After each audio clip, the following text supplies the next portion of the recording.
Hello, I am a single woman in my 60s. Since childhood, I held on to the belief in a reciprocal philosophy, thinking that my hard work and dedication would be met with equal effort in return.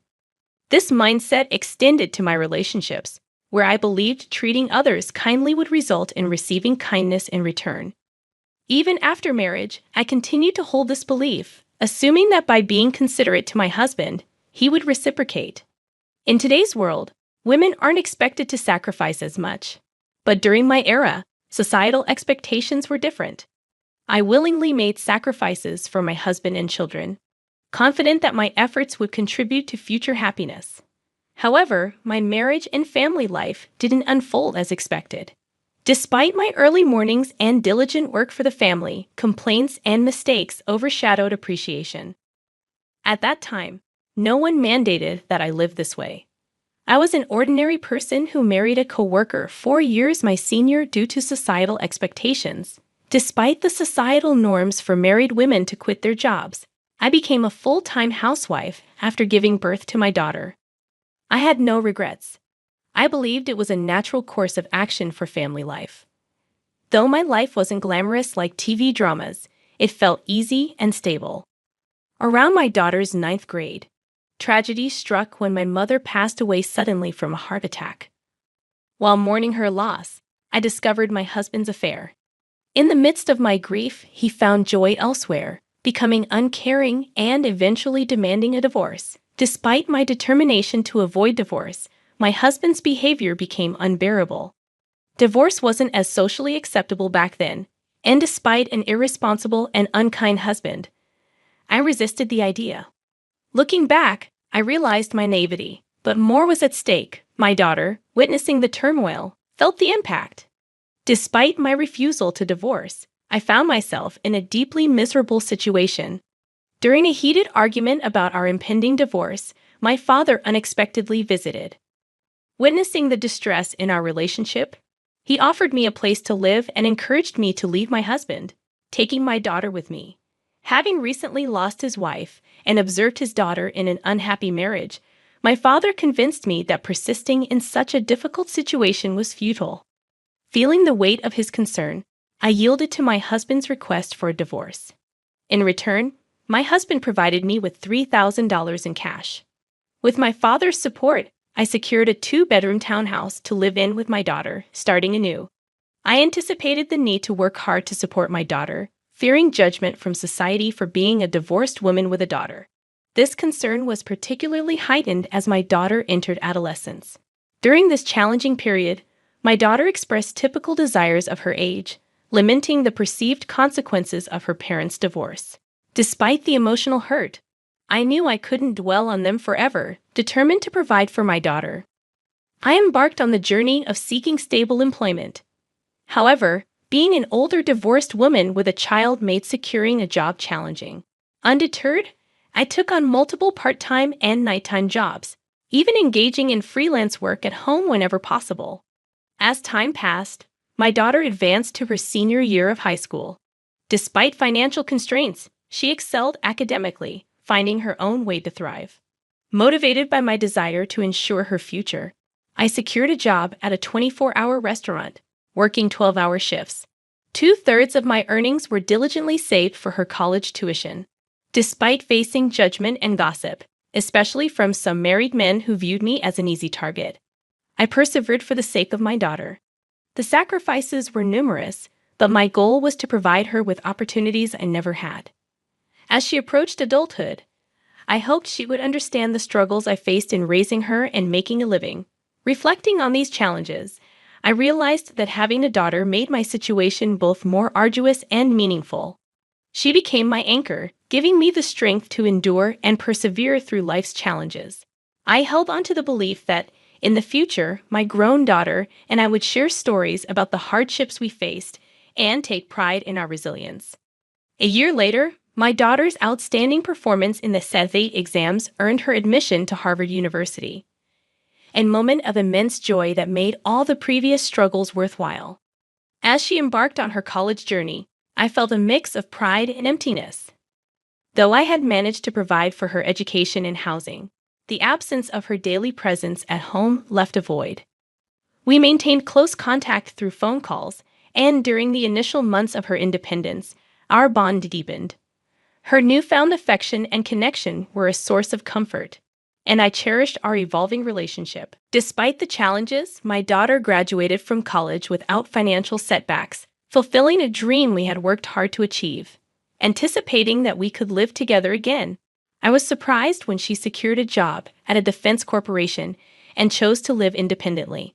To support her, I took a bank loan and contributed to the down payment for a condo near her workplace. While I aged and embraced a more unassuming appearance, my daughter thrived as a fashionable career woman. Witnessing her success brought immense happiness, reinforcing the idea that my sacrifices had borne fruit. I found contentment in her achievements, understanding the sentiment of people who say they forget hunger in moments of joy. Despite the financial support throughout her college years, the prospect of her wedding became a new financial responsibility. People questioned why I continued to struggle when my daughter was capable of self-sufficiency. However, I was determined to contribute to her wedding expenses to prevent any condescension from her future in-laws. The belief that sacrificing for her happiness would bring joy to both of us fueled my resilience. On the other hand, as my daughter dated, I noticed a growing distance between us. Initially hurt, I recognized that her adult life and relationships rightfully took precedence. I patiently waited for her to mature and open up to me, understanding that priorities shift during this phase of life. However, on her 27th birthday, I looked forward to celebrating with her. Yet she made it clear that she had plans with someone named Michael and dismissed any preparations. While she may have intended to convey that I needn't go to any trouble, I couldn't help but feel hurt. It was her birthday, a day that held immense significance for me as the day she was born, and her apparent indifference stung deeply. It was challenging to comprehend why my daughter considered spending money on her birthday a waste, given the tight budget. Despite her intelligence, her understanding of her own mother seemed distant. Despite my hurt feelings, I understood she was my only daughter, and I wanted to see her briefly on her birthday, even if it meant taking a day off work. On that day, I meticulously paid attention to my appearance before going to her workplace. However, what awaited me was an unexpected and emotionally charged encounter in the company lobby. I saw my ex-husband with his mistress, individuals I never wished to see again.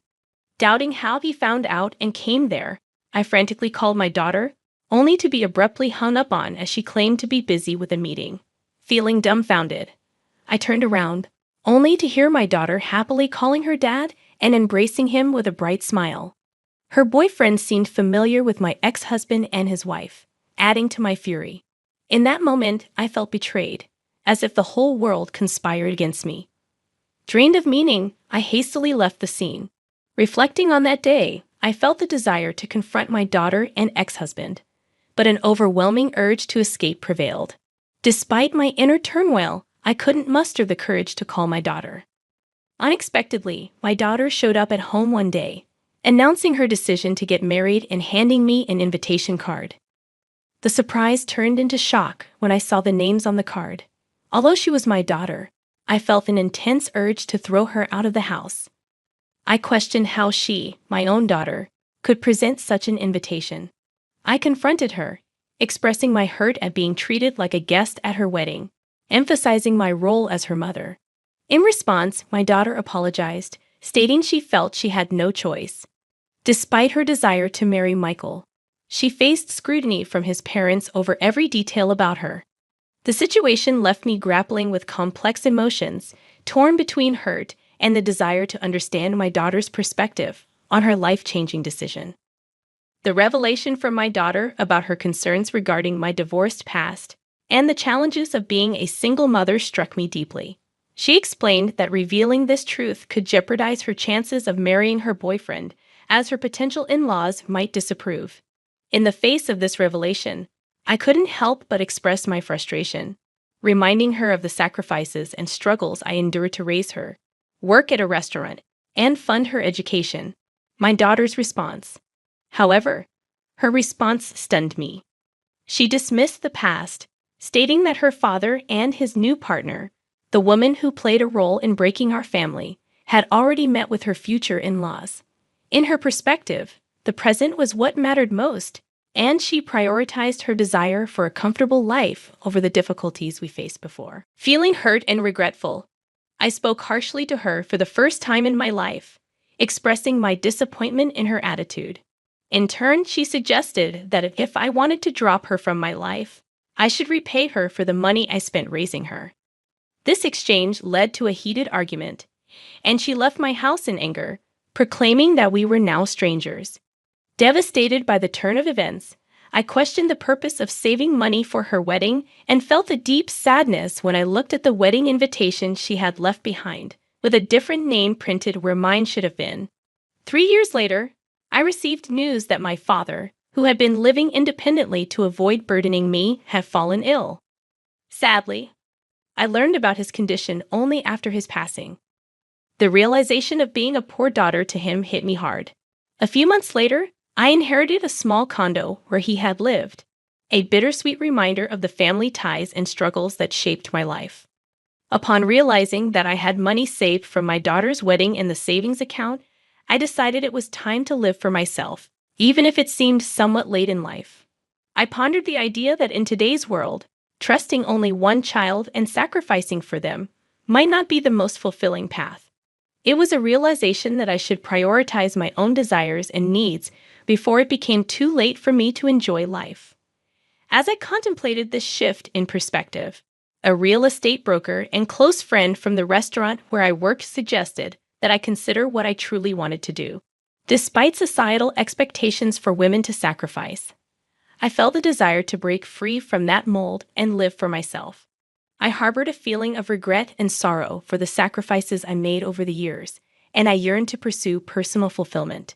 Inspired by my friend, I embarked on studying the real estate business and even delved into auction biddings. With some savings and money from selling my late father's condo, I seized the opportunity to take on a new challenge.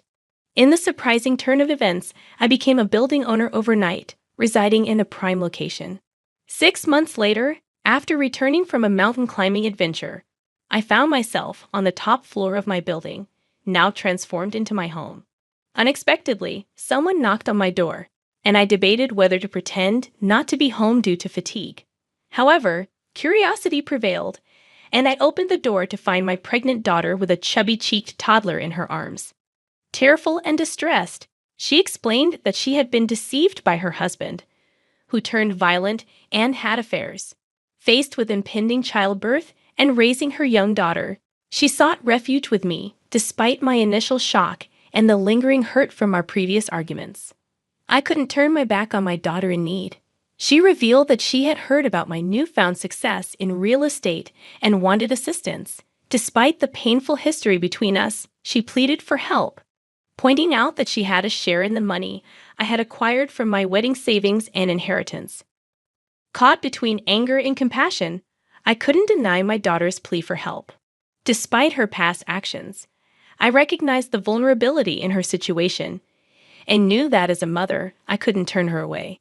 The complexities of our relationship resurfaced, prompting me to grapple with the tangled emotions of love, disappointment, and the inevitability of family ties. I confronted her, saying, "I was the one who saved money for your education and your wedding, but you told me to get out of your life. Do I need to give you money now?" I only said that, but I didn't get any money back from you.